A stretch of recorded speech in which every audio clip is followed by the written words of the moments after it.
Sebelum kita lanjut ke videonya, bantu saya dengan klik tombol subscribe dan nyalakan juga lonceng notifikasinya agar tidak ketinggalan update-update terbaru dari channel ini. Terima kasih. Di sini saya akan kembali mereview ROM terupdate yaitu Hydrogen OS atau yang lebih kita kenal dengan H2OS, yang mana ROM ini berbeda dari ROM pada versi sebelumnya karena di sini ROM ini sudah menggunakan Android versi 10. Untuk teman-teman semua yang bingung cara penginstalannya, silahkan baca deskripsi, sudah saya buatkan cara penginstalannya. ROM ini merupakan port dari device OnePlus 5T oleh developer yang kita kenal yaitu AMAC. Pada ROM ini sudah menggunakan kernel dari Stardust, yang mana kernel ini mempunyai kelebihan dari segi ketahanan dayanya.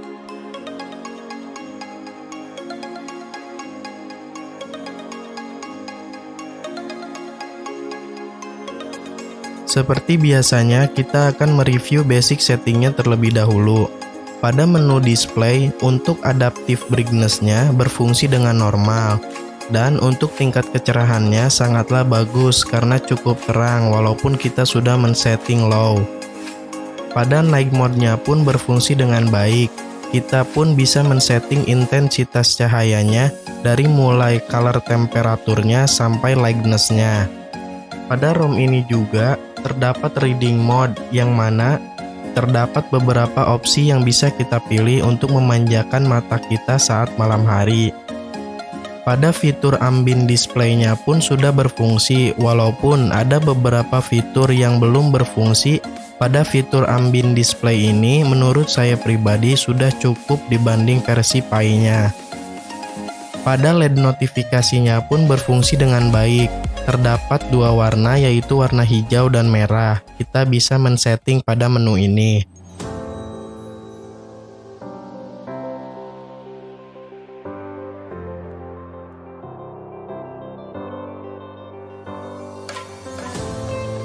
Ada juga fitur status bar yang berfungsi untuk meningkatkan fitur kostumisasi pada ROM ini. Fitur status bar ini bisa mengganti beberapa jenis icon pada status bar seperti icon baterai, memunculkan speed jaringan, ataupun memunculkan persentase baterai.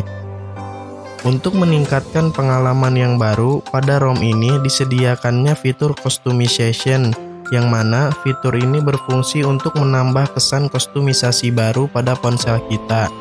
Pada fitur ini, kita bisa mengganti clock style pada lock screen dan wallpaper.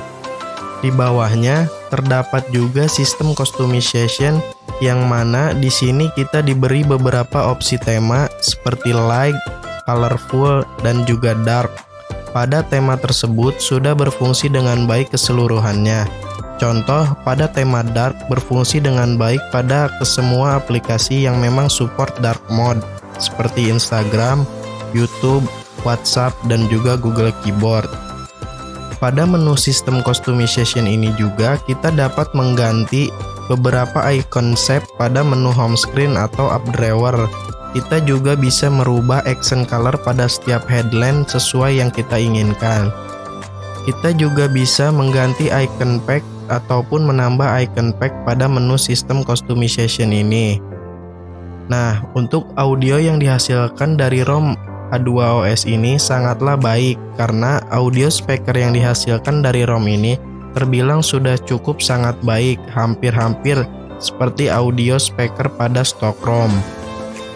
Pada menu button atau gestur, kita bisa mengganti beberapa navigasi bar dengan 3 opsi yang telah diberikan pada ROM ini, yaitu navigasi 3 tombol, navigasi 2 tombol, dan juga navigasi full screen.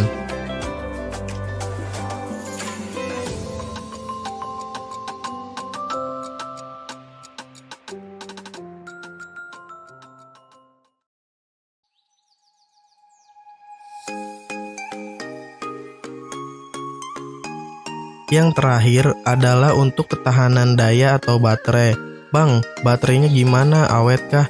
Karena saya sampai detik ini masih stay di ROM ini, untuk ketahanan dayanya sangatlah terbilang awet. Karena pada ROM ini aplikasi yang berjalan pada background sangatlah minim. Jadi tidak terlalu menguras baterai.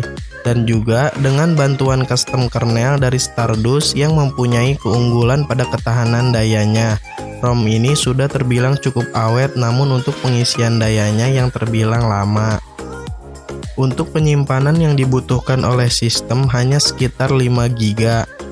Jadi cocok untuk teman-teman yang menggunakan varian 332.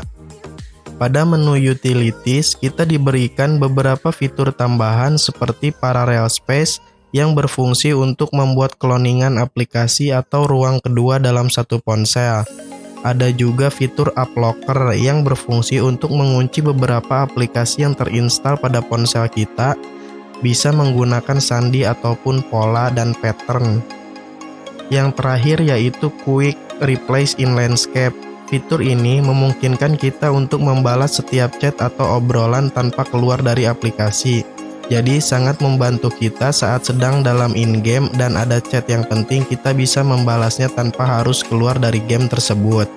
Sayangnya, pada ROM Hydrogen OS ini belum adanya bahasa Indonesia. Jadi, pada ROM ini sudah default menggunakan bahasa Inggris. Kesimpulan yang bisa saya ambil dari ROM Hydrogen OS Android 10 ini, ROM ini sangatlah enteng dan juga smooth karena sudah menggunakan versi Android 10. Untuk speaker yang dihasilkannya pun tidak terlalu kecil dan stabil. Untuk ketahanan dayanya yang sangatlah awet, namun sangat lambat dalam pengisian dayanya, karena itu disebabkan oleh faktor kernel dari Stardust. Untuk performa game pada ROM ini jangan diragukan lagi, karena kita tahu ROM Hydrogen OS ini adalah salah satu ROM gaming, karena performa yang diberikan ROM ini sangatlah memuaskan untuk pemakaian gaming. Namun, untuk meningkatkan performa bermain game, kita bisa mengganti kernel dengan kernel favorit kita masing-masing. Untuk rekomendasi dari saya menggunakan kernel TRB Lydia versi Game It ataupun Darkona X. Jadi, menurut teman-teman semua bagaimana dengan ROM ini? Mungkin itu saja untuk review ROM kali ini. Semoga video ini bisa menjadikan referensi teman-teman semua dalam memilih custom ROM.